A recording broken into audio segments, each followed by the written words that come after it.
I loved to read as a kid. In fact, I was raised in a household where classic Persian literature and poetry was revered and prized.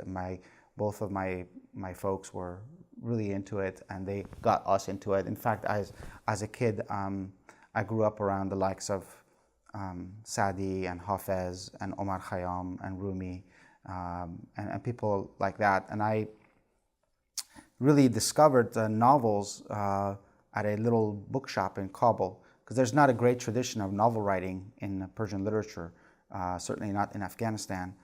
There is a great tradition, an ancient tradition of poetry, but not of prose novel. So I discovered Western novels that were translated into Farsi at a local little bookshop in Kabul, and it was there that I read my first novels. I read 20,000 Leagues Under the Sea, and I read Alice in Wonderland, and I think they had these condensed young adult editions of classics like Don Quixote and Ivanhoe and Treasure Island, and I remember reading all those and just falling in love with the format.